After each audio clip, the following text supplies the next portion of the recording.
আজকে কোন টপিক নিয়ে আমি ভিডিও করছি, ভিডিওটা তোমরা প্রথম থেকে লাস্ট পর্যন্ত দেখো। দেখে যদি তোমাদের ভালো লাগে তাহলে একটা লাইক, কমেন্ট আর তোমরা শেয়ার করে দিও। বন্ধুরা, আজকে কিছু টপিক নিয়ে এসেছি ইউটিউবের বিষয়ে। ইউটিউব বিষয়ে কি করে আমরা ভিডিও করলে ভাইরাল হতে পারবো বা ভিউজ আসবে।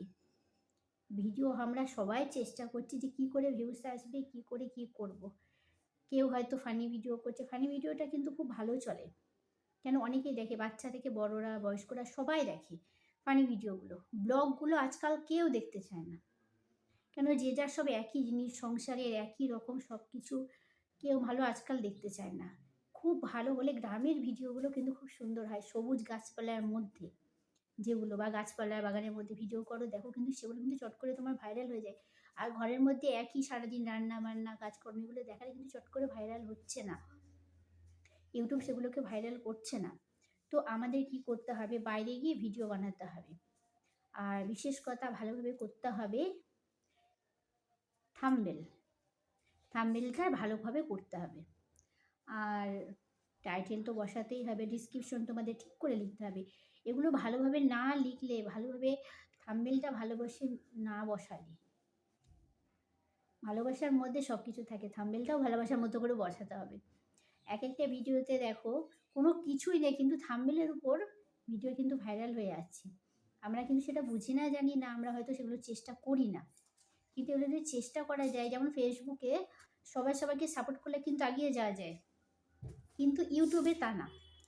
ইউটিউবে নিজের সবাই পাশে থাকা দরকার, কিন্তু নিজেকে চেষ্টা করতে হবে বেশি করে। চেষ্টা না করলে কিছু হবে না। আর ঘরে বসে একই ভিডিও একই রকম কিছু করলে কিচ্ছু হবে না। আর আমরা এক এক সময় কী করি, মা ওটা সরাও, আগুন লাগবে, তুলি বা।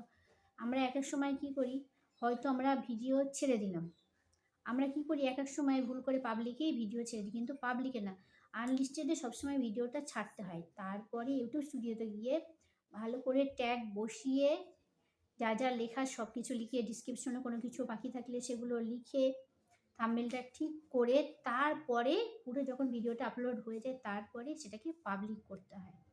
কিন্তু এক্ষেত্রে অনেকেরই ভুল হয়। কিন্তু যতই বলো না কেন, যেগুলো সব ঠিকঠাক লিখলে, ইউটিউব স্টুডিও থেকে ঠিক করলে, সব কিছু ঠিক করার পরেও কিন্তু ভিডিওতে ভিউজ আসে না।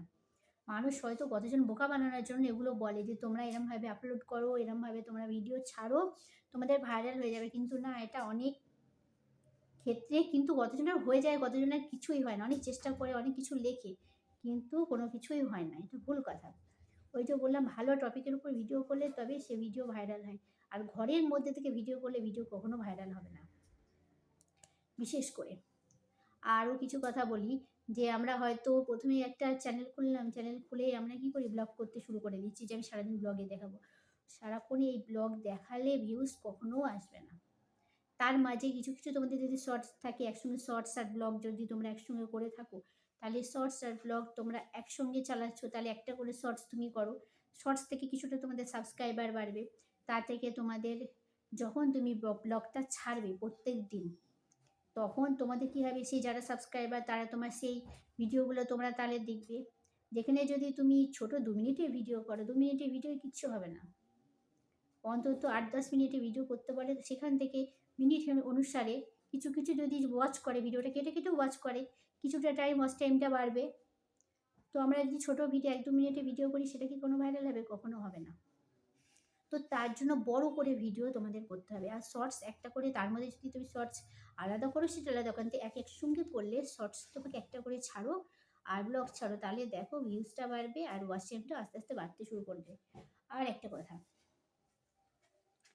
ওই যে ভুল করে আর একটা টাইমটা তোমাদের মেনটেন করতে হবে, যে এই টাইমে একটা আমি শর্টস দিলাম, প্রত্যেক দিন ওই টাইমে শর্টসটা দেওয়াটা দরকার।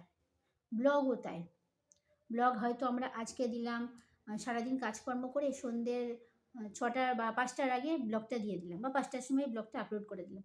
ওই টাইমটা প্রতিদিন মেনটেন করতে হবে। প্রত্যেক দিন ওই 5টার টাইমেই ব্লগটা যদি ছাড়া যায়, কিন্তু মানুষের যারা দেখে ভিডিওগুলো, ব্লগগুলো, তাদের একটা উৎসাহ থাকবে যে ওই টাইমে ওই ভিডিওটা আসবে, ওই টাইমে আমাদের ভিডিওটা দেখতে হবে। তাহলে তারা দেখবে। নাহলে কিন্তু প্রত্যেকদিন ধরো একদিন পর পর ভিডিও দিলে কিন্তু সেই ভিডিও কিন্তু তারা দেখবে না। তারা হয়তো ভাবছে যে আজকে ভিডিও দিল, কালকে আর দিল না, দেখবো না। তারপর দিন আবার কী ভিডিও দেবো, দেখছে না। দেখার ইচ্ছাটা তাদের থাকবে না। তার জন্য কী হবে, প্রত্যেক দিন একই টাইমে যেমনই ভিডিও হোক, হ্যাঁ, তেমনই ভিডিও একই টাইমের মধ্যে ছাড়তে হবে, আর প্রত্যেকটা রেগুলার ছাড়তে হবে। ডেলি ব্লগ যেগুলো যারা করে প্রত্যেক দিন সেটা ছাড়তে হবে। তো বন্ধুরা, কিছু কিছু টপিক নিয়ে তোমাদের বললাম।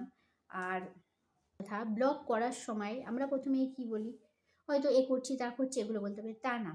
প্রথমেই তোমাদের সঙ্গে তাদের পরিচয় কথা হবে। ফার্স্ট ব্লগ যেটা হয়, ফার্স্ট ব্লগে তোমাদের পরিচয় করাতে হবে। তুমি কে, তুমি কোথা থেকে ভিডিওটা করছো, এগুলো তোমার বলাটা খুবই দরকার। বা তুমি কি করতে চাও প্রফেশনাল দিক দিয়ে, সেটা তোমাদের বলে করাটাই ভালো, আমার মনে হয়।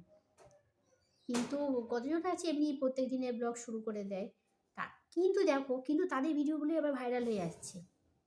তারা কোনো কিছুই বলছে না, হয়তো আমরা এটা বোঝাচ্ছি, বোঝানোর জন্য বলছি, কিন্তু অনেকজনের ভিডিওতে এমনি অটোমেটিক ভাইরাল হয়ে যাচ্ছে। ওই যে বললাম, সবুজ প্রকৃতির মধ্যে ভিডিওটা করলে, গ্রামের পরিবেশের মধ্যে ভিডিওটা করলে না, চট করে ভাইরাল হয়ে যায়।